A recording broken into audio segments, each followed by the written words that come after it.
Today I will discuss a question. This question is asked in JEE Main 2020. देखिए ये question आपका क्या है कि starting from the origin at time t equal to zero, यानी particle का जो मोशन आपका शुरू हो रहा है ओरिजिन से at time t equal to zero पर। तो हम लोगों को मालूम है कि अगर पोजीशन वेक्टर को लिखने का जो जनरल फार्मूला होता है आपका क्या होता है, एक्स आई कैप प्लस वाई जे कैप। तो यहां पर देखिए आपका क्या हो जाएगा आपका, और अगर मान के चलिए पार्टिकल का मोशन स्पेस में अगर हो रहा हो तो यहाँ पर आप जेड के कैप भी लिख सकते हैं।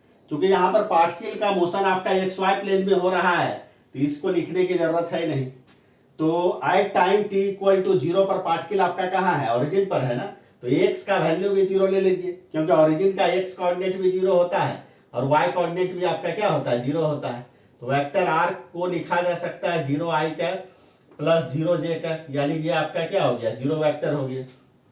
इसी को हम लोग आर नॉट मान लेते हैं, यानी आर नॉट इक्वल टू क्या हो गया, जीरो वेक्टर हो गया at t equal to zero पर।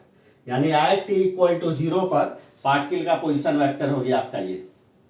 अब देखिए पार्टिकल का इनिशियल वेलोसिटी आपका दिया हुआ है।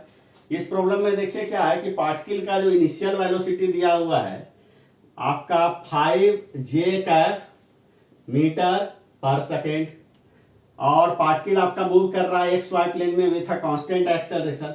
ये आपका दिया हुआ है आपका 10 आई कैप प्लस आपका 4 जे कैप मीटर पर सेकेंड स्क्वायर।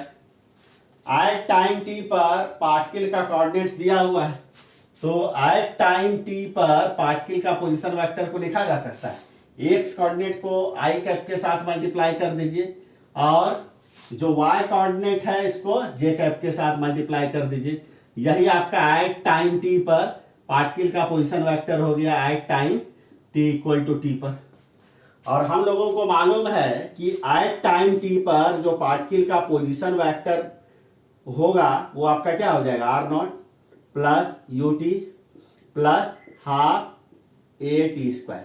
यानी अगर एक पार्टिकल का मोशन अगर कांस्टेंट एक्सेलरेशन से अगर हो रहा हो तो उस कंडीशन में एट टाइम टी पर पोजीशन वेक्टर को कैलकुलेट करने का यही आपका फार्मूला होता है।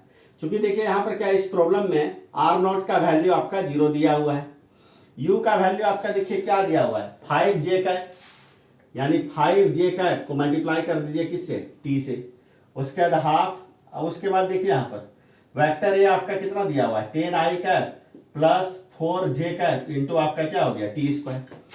इसको लिखा जा सकता है 5t, जीरो वेक्टर तो एब्जॉर्ब हो जाएगा, तो 5t आपका जे कैप प्लस 2 इस बाहर निकाल लीजिए हाफ 2, तो क्या हो जाएगा 5i कैप प्लस 2 जे कैप आपका टी स्क्वायर में हो जाएगा, 2 कैंसिल आउट हो गया।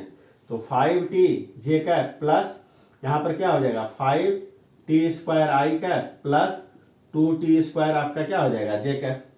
तो यहाँ देखिए तो इसको लिखा जा सकता है 5t square I cap plus 5t plus 2t square आपका क्या हो जाएगा j cap. This is vector r. और देखिए तो एट टाइम टी पर पार्टिकल का पोजीशन वेक्टर आपका क्या दिया हुआ है 20 I cap plus y not j cap. तो हम लोग क्या करते हैं, देखिए लेफ्ट हैंड साइड में आई कैप का कॉफिशिएंट और राइट हैंड साइड में आई कैप का कॉफिशिएंट दोनों को इक्वेट कर देते हैं। तो लेफ्ट हैंड साइड में आई कैप का कॉफिशिएंट क्या है 20, राइट हैंड साइड में आई कैप का कॉफिशिएंट क्या है 5t स्क्वायर, दोनों को इक्वेट कर दीजिए। लेफ्ट हैंड साइड में देखिए जे कैप का कॉफिशिएंट आपका क्या है, आपका y नॉट है, और राइट हैंड साइड में जे कैप का कॉफिशिएंट क्या है 5t प्लस 2t स्क्वायर। अब यहाँ देखिए 5 ये कैंसिल आउट हो जाएगा 4, तो यहाँ पे t स्क्वायर इक्वल टू 4 हो गया, तो t इक्वल टू आपका क्या हो गया 2 सेकेंड हो गया। अब t का वैल्यू अगर 2 अगर यहाँ रख दीजिए तो 5 इंटू 2 प्लस 2 इंटू 2 का होल स्क्वायर हो जाएगा, तो 10 प्लस सेकेंड टर्म आपका क्या हो जाएगा, देखिए तो 8 हो जाएगा, यानी ये आपका क्या हो गया 18 मीटर हो गया। मतलब यहाँ पे t का वैल्यू आपका 2 सेकेंड हुआ और y नॉट का वैल्यू आपका क्या हो गया 18 मीटर हो गया। तो t का वैल्यू देखिए 2 सेकेंड और y नॉट का वैल्यू 18 मीटर। तो this is the correct option. तो यहाँ पर जो करेक्ट ऑप्शन होगा आपका डी होगा। तो इस प्रकार से इस क्वेश्चन को मैंने सॉल्व कर दिया। अगर इस क्वेश्चन के सॉल्यूशन को समझने में आपको कहीं भी डाउट होगा तो आप कमेंट आप जरूर कीजिएगा।